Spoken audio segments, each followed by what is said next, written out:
we went on a mission to Nauvoo, and we applied, and we had all the physicals and had everything, and then it was time to send the paperwork in.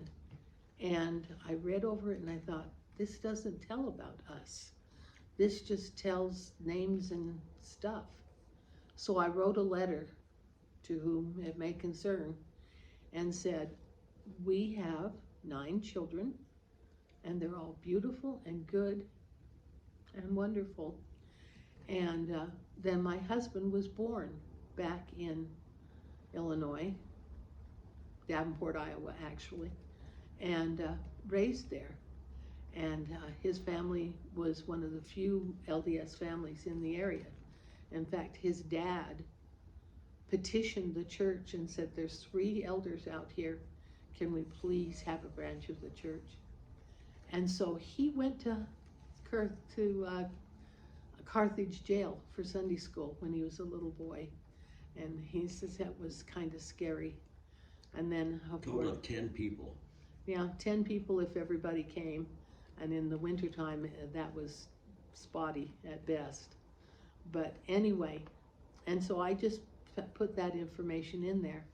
And I guess they decided that maybe a resident needed to be there because we were sent to Nauvoo, Illinois for 2 years. And it was wonderful. But when we moved to Carthage, it was really hard to talk about the martyrdom of Joseph Smith, and to have to give a talk about it sometimes 6 times in a day. It was just heartbreaking. I got so I couldn't sleep and I couldn't do anything.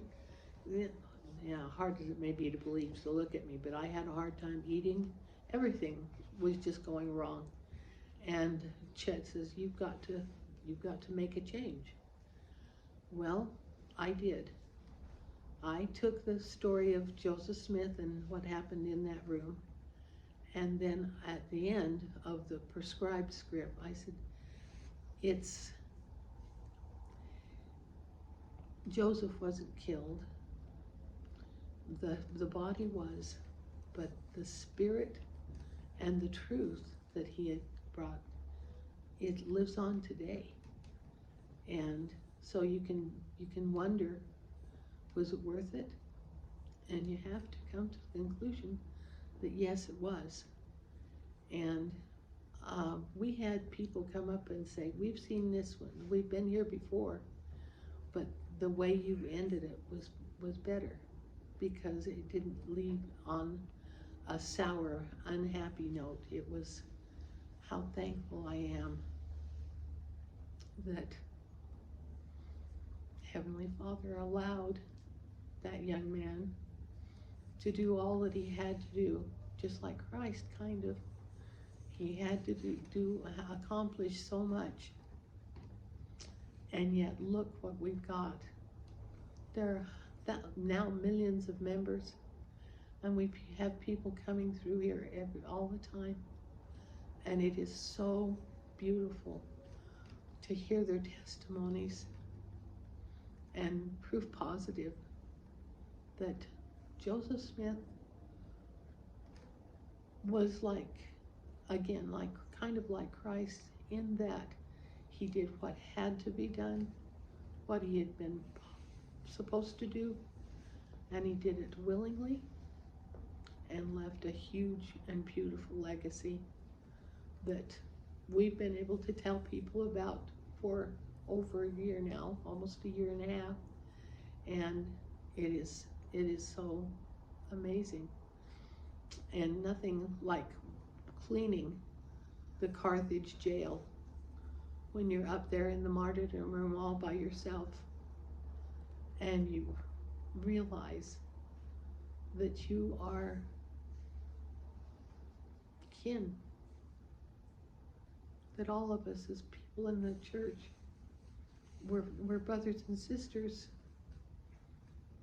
And Heavenly Father only wants you to do what you can, but don't limit yourself, because it's way worth it in the long run. We went to Nauvoo a second time. Our mission president was still in that mission, and we called and said, we're coming out for Chet's high school reunion. And he says, forget the old car and the high school reunion and get out here. We've got a pageant to put on, and you guys know all the scripts, so get out here as fast as you can. And they goes, oh, no, wait until Tuesday, so give me time to ask the brethren if it's okay if you come back. And he called and said, yeah, pack your 3-month overnight bag and get out here. And so we left, and the first time we left for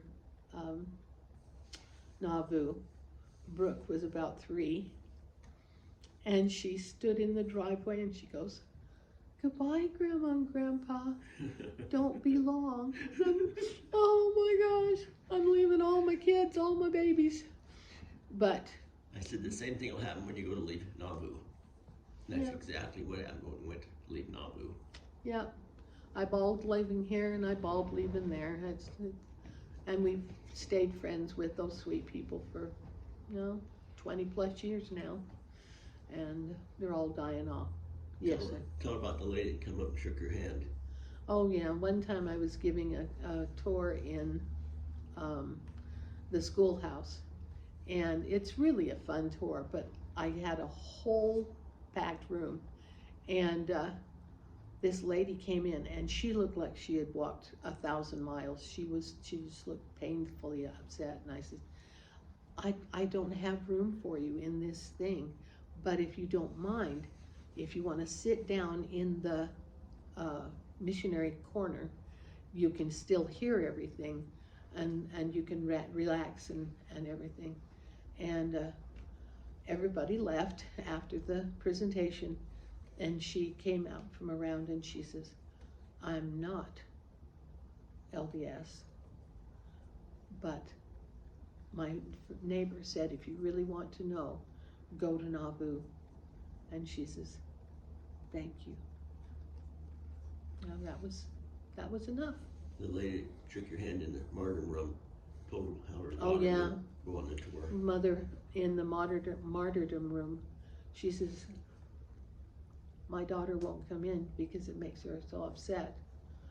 And she says, this time she came, and she says, she's not upset, she's okay.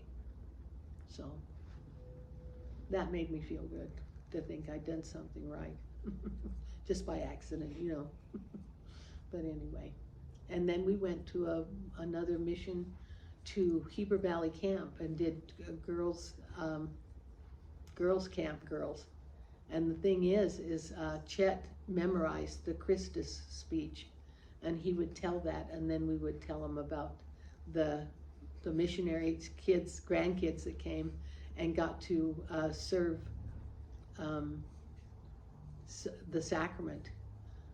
They had like 30 elders and 2 or 3 different tables for sacrament meeting.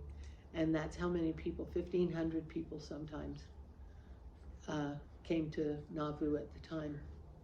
And I'm taking up too much time, and now I'm sorry. Sorry, dear. All right, love you tons.